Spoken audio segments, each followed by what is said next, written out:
미국 아재의 미국 주식 이야기 2월 25일 목요일 아주 힘든 장이었습니다. 여러분 모두 오늘 힘드셨을 거예요. 정말 눈물 흘리시는 분도 계셨을 거고 지금 초조해가지고 아무것도 못 하시는 분도 계실 텐데요. Back to basic입니다. 비정상적인 2020년을 빨리 잊어버리셔야 돼요. 오늘 주식 이야기로 제가 여러분을 위로해 드리겠습니다. 여러분의 구독, 좋아요, 댓글은 미국 아재의 미국 주식을 유지시키는데 큰 원동력이 됩니다. 일간 마켓 분석입니다. 어제는 1% 상승을 시켜주고 오늘은 3.5% 하락을 시켜줬죠. 나스닥을 기준으로 봤을 때요. 이럴 때 좀 조심하셔야 돼요. 이 오른 게 옳은 게 아닙니다. 거짓말로 오르는 것처럼 거짓말을 치는 거죠. 이런 부분 조심하셔야 되고요. 이럴 때마다 여러분이 경각심을 올리셔야 되는데요. 저라면 지금 매수 기회라고 생각하고 마구 사지는 않겠어요. 일단 좀 관망을 해야 될 것 같고요. 그리고 지금 국채 금리가 계속 올라가고 있고 그 올라가는 이유가 아무래도 정부를 믿지 못하는 그런 불신에 의해서 지금 계속 올라가고 있는 것 같습니다. 1.5%를 넘었고요. 지금 마감이 1.5% 정도로 마감을 했고요. 지금 보는 첫 번째 저항선이 1.8%인데요. 차라리 1.8%를 뚫고 그냥 2%로 안착을 해버리는 편이 오히려 저희 주식시장에는 나을 수도 있는 것 같아요. 그리고 지금 US 달러 지수도 90선을 유지하고 있는데요. 전반적인 흐름 자체가 이제 국채가 더 올라가면 국채 금리가 좀 올라가기 시작하면 미국 시장만이 아니라 다른 시장에서도 미국 채권을 사게 된다고요. 그렇게 되면은 달러가 가치가 더 올라가게 되고 인플레이션이 또 생기고 그러면서 경제가 순환이 되는 거거든요. 달러 지수도 90으로 유지되고 있다는 상황이 전반적으로 국채 금리가 더 올라갈 수도 있다는 거를 아니면 더 올라가기를 기대하고 있는 그런 모습입니다. 힛맵을 보면은 다 빨갛고 지금 빨갛지 않은 종목 오라클 그리고 Deere 그렇게 보입니다. 지금 Fear and Greed 인덱스도 50대로 또 내려왔죠. 오늘 주가가 많이 하락을 하니까 크게 걱정할 그럴 부분은 아니에요. 여러분들이 지금 포트폴리오가 아주 힘드신 거는 아마 테크 일변도로 있기 때문에 그리고 테슬라 일변도로 있기 때문에 좀 힘드셨을 거예요. 팔지 말고 기다리시면 돼요. 첫 번째 헤드라인을 보면요. 10년 국채 금리가 1.55%가 됐어요. 아까 말씀드렸으니까 뭐 깊이 얘기는 하진 않고요. 하여튼 이게 멈춰지지는 않을 것 같아요. 지금 올라가는 속도가 아주 급하게 올라가기 때문에 일시적인 것일지 아니면 지속적으로 올라갈지 그것이 되게 관건인 것 같아요. 그리고 이게 국채 금리가 이렇게 올라가는 이유가 왜 그런가를 한번 분석을 해보면요. 지금 제롬 파월 같은 경우에는 뭐 우리가 금리를 올리지 않는다, 국채 매입 계속 할 것이다, 뭐 말로는 지금 하고 있는데 실제적으로 액션으로 보이는 부분이 시장에서 봤을 때는 부족하다고 느끼는 것 같아요. 그래서 좀 적극적인 연방준비사회에 채권 매입을 하도록 압박하는 그런 어떤 모습이 아닌가 그렇게 생각하고요. 아무래도 내일 정도의 어떤 그 연준이나 정부에서 뭔가 이렇게 방향을 잡아주지 않을까 하는 기대를 해보게 됩니다. 그 전까지는 아마 이자율이 계속 올라갈 것 같아요. 그래서 지금 마켓의 상관관계가 10년 국채 금리, 인플레이션, US 달러의 가치 이런 거를 같이 보면서 여러분들이 리액션을 하셔야 되는데요. 지금 현재로는 뭐 지금 주가가 내려갔으니까 난 더 사야지 뭐 해야지 그렇게 섣부르게 움직이지 마시고요. 지금 이 부분을 계속 관심 있게 보시면서 이 부분들이 어느 정도 안정이 되고 이 세 개의 상관관계가 정상적으로 돌아간다고 느껴졌을 때 그때가 주식시장의 바닥이 될 것이고 아니면 그게 주식시장의 안정화된 상태일 겁니다. 그때까지는 여러분들이 섣불리 매도나 매수를 하셨을 때는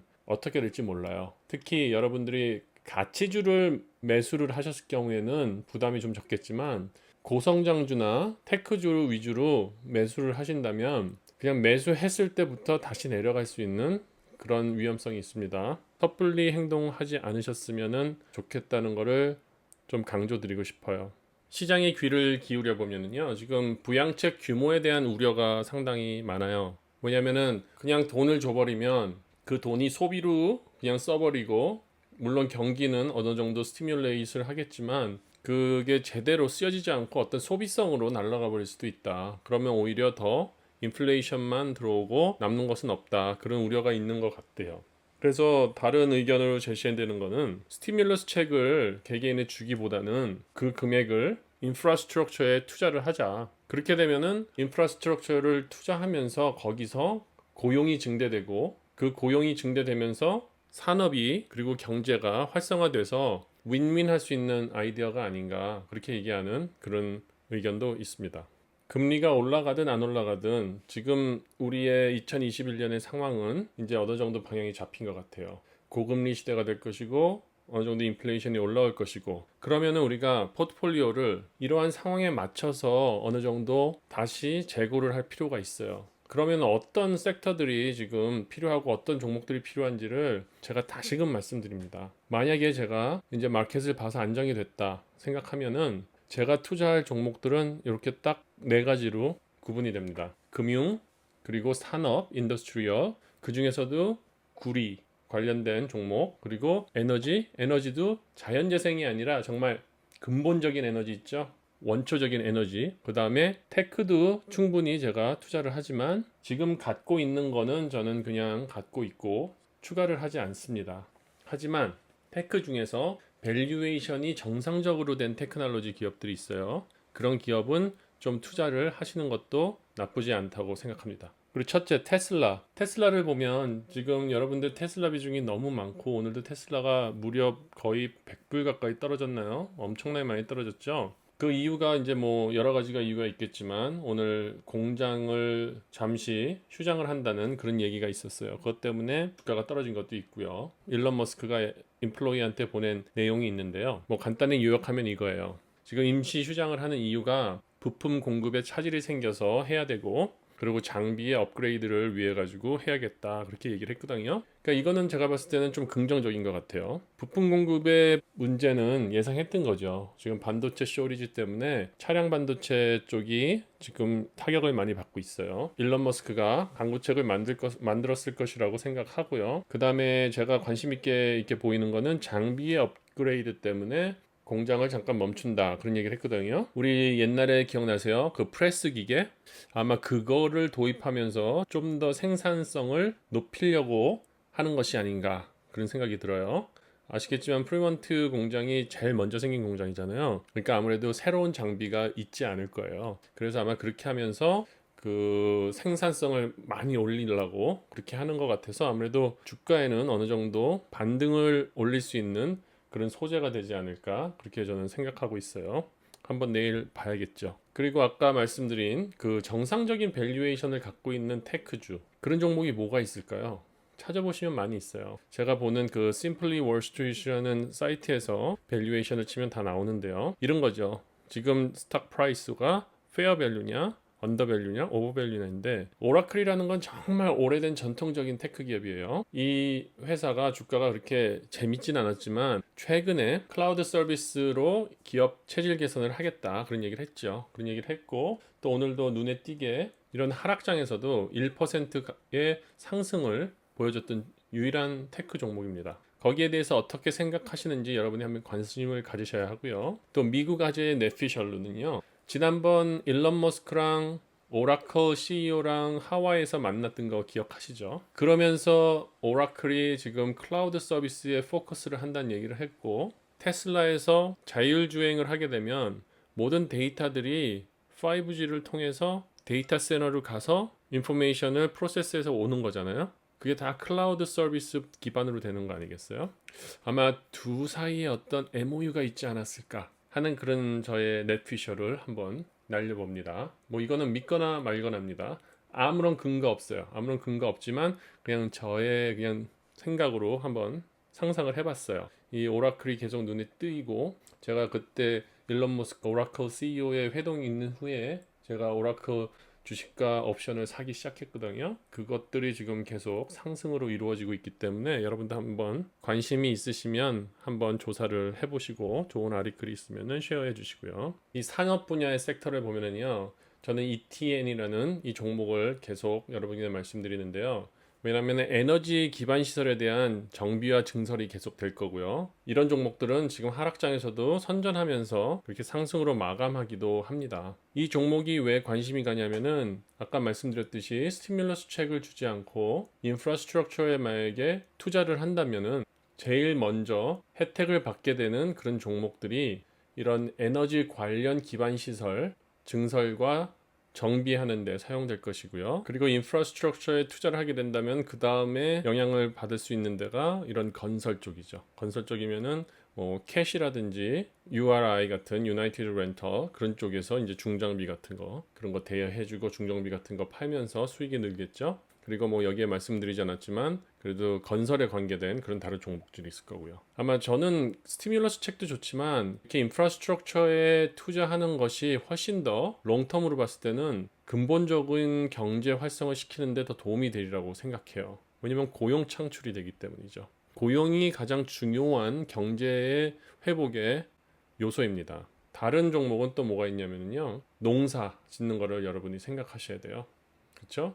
Deere, DE라는 이 종목 있죠. 그리고 ADM, 제가 처음 소개시켜드리는 종목일 거예요. AMD가 아니라 ADM이에요. 이 종목 공부해 주시면 알 텐데요. 농산물을 유통시키는 그런 회사입니다. 지금 작년에 코로나 때문에 농사도 많이 짓지 못해서 농산물 많이 부족해요. 농산물 공급 부족으로 수요 공급이 부조화가 돼서 이러한 종목들이 좀 수익을 올릴 수 있지 않을까 하는 예상을 합니다. 여기까지가 지금 고금리 그리고 새로운 인플레이션에 대한 저의 투자 전략 종목들이었고요. 테크 종목 두 가지가 있는데 여러분 다 아시는 거예요. 싫어하시는 종목 엔비디아랑 아마존인데요. 엔비디아는 제가 어닝 리포트를 단지 숫자가 아니라 CEO가 발표하는 걸 들었거든요. 비전이 아주 좋아요. 그리고 기업의 비즈니스 방향이 정확하고 지금 하고 있는 어떤 상황이라든지 모든 것이 진짜 흠잡을 데가 없어요. 그리고 실적도 숫자상으로도 또 잘 나왔잖아요. 근데 주가가 상승하지 못한 이유는 단지 지금 하락장에서 주가를 상승을 못 시킨 것 같거든요. 그렇기 때문에 엔비디아는 어떻게 보면은 지금이 바잉 찬스가 아닌가 그렇게 지금 생각됩니다. 제가 정확하게 엔비디아를 처음 샀을 때 한 1년 전쯤 되죠. 그때 딱 생각한 게 그거예요. 세상에 이거 엔비디아 없이 돌아갈 수 있는 게 없는데 그런 생각을 듣고선 그때 엔비디아를 샀거든요. 근데 또 오늘 또 CEO의 스피치를 듣고 나서도 똑같은 생각이 다시 드는 거예요.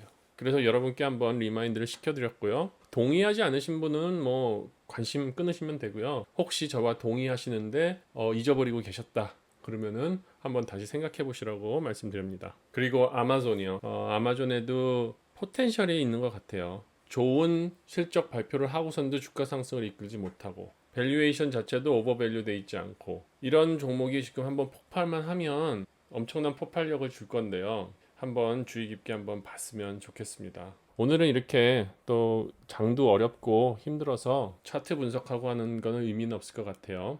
그 가장 중요한 거는 여러분 주식 투자를 할 때 내 포트폴리오의 주가가 떨어졌을 때 그거 잘못된 거 아니에요. 올라갈 수도 있고 내려갈 수도 있어요. 팔지 않으면은 손실 아니고요. 이럴 때는 패닉 셀링 하지 말고 잘 가지고 계시면 되고요. 그리고 주식 주가가 내려갔다 그래가지고 의기소침하실 필요도 없고요. 그리고 혹시 아내나 남편에게 눈치 보실 필요도 없어요. 우리가 내일 당장 수익을 얻으려고 투자를 하는 분도 계실 수 있지만 대부분은 우리가 은퇴 후에 좀 더 편안한 생활을 하기 위해서 하는 것이니까 오늘 같은 경우에는 큰 파도가 왔다고 생각하세요. 테크 일변도로 가지고 계시기 때문에 오늘 포트폴리오가 많이 빠졌을 거예요. 하지만 단순히 S&P 500와 나스닥을 비교해 보면요. S&P 500는 최고점에서 3%도 빠지지 않았고요. 나스닥은 최고점에서 6% 정도 빠졌어요. 그러면은 큰 조정도 아니에요. 그냥 보통 오는 숨고르기 그 정도입니다. 지금 여러 가지 상황이 불안전하고 그리고 여러분들이 너무 2020년 주식시장에 익숙해져 있으셔서 돈만 넣으면 수익이 나오는 자판기라고 생각하셔서 그래요. 2020년은 아주 비정상적인 10년에 한 번 아니면 일생에 한 번 정도 올까 말까 하는 그런 주식시장이었고요. 이제부터 여러분들이 정상적인 진짜 back to basic 해야 되는 그런 상황입니다. 빨리 2020년 시장은 빨리 버리시고요. 여기까지 공부하셨잖아요. 공부하신 걸 바탕으로 해서요. 흔들리지 않는 기초가 단단한 포트폴리오로 다시 정비를 해보세요. 최근 구독자님들은 저의 옛날 영상을 보시면은 제가 11월 달, 12월 달부터 계속 드렸던 말씀이 있어요. 그거를 보시면서 한번 정리를 해보셔도 되고요. 가장 중요한 거는 비중이에요. 섹터 비중을 잘 나누셔야 되고요. 너무 테크 일변도로 가면 오늘 같은 날 견딜 수 있으셔야 되고요. 오늘 같은 날을 견딜 수 없는 분은 테크 일변도로 가시면 안 되고요. 하지만 테크에 지금 버블이 빠지는 거는 확실합니다. 인터레스트 레이시 올라가면 테크는 그만큼 버블이 빠지게 돼 있어요. 인터레스트 레이시 낮으면 테크는 버블이 들어가게 돼 있고요. 그런 원리를 아시면서 투자를 하시면 이렇게 순응하실 수 있고요. 그리고 어려운 장에서도 견디실 수 있습니다. 우리 모두 힘내시고요. 견뎌야죠. 그렇죠? 오늘만 우리가 주식 투자할 거 아니고, 그리고 견디지 못하시는 분들은 나스닥 다시 반등 그런 뉴스 나올 때까지 그냥 보지 마세요. 떨어지는 속도보다 올라가는 속도가 느립니다. 이틀 떨어지면 회복하려면 4일 이상 상승을 해야지 회복이 됩니다. 그것도 명심하시고요. 오늘 좋은 하루 되시고 힘내세요. 너무 의기소침하지 마시고요.